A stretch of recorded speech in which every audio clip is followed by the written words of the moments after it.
Departamenti Amerikan i Mbrojtjes tha se 10 ushtarë amerikan janë plagosur nga sulmet e Iranit gjatë 2 javëve të fundit. Zëvendësi i Pentagonit, Sean Parnell, shkroi në platformën X më 20 korrik se gati 100 pjesëtarë të forcave të armatosura kanë pësuar një shkallë të saktuar lëndimi që nga 7 korriku. Ai shtoi se 96% e tyre tashmë janë kthyer në detyrë dhe janë të vendosur që të rikthehen në luftë. Sipas Parnellit, shumica dërmuese e lëndimeve kanë qenë tronditje të lehta të trurit. Gjatë 10 ditëve të fundit, Irani u është kundërpërgjigjur sulmeve ajrore amerikane në jug të vendit, duke lëshuar raketa drejt bazave ushtarake amerikane në disa shtete arabe të Gjirit Persik.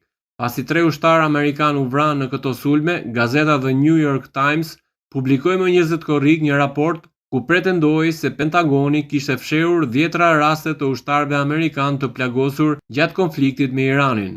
Pak orë para publikimit të shifrës së re të plagosurve, Parnell i hodhi poshtë këto pretendime, duke i cilësuar si të pabaza dhe keqadashëse.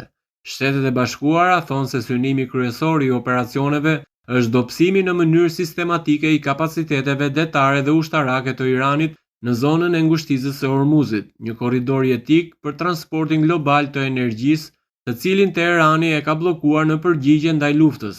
Washingtoni këmbëngul se sulmet drejtohen ndaj objektivave ushtarake që sipas tij përdoren për të kërcënuar lundrimin në ngushticë, por përplasjet kanë shtuar frikën për një konflikt më të gjerë në lindjen e mesme.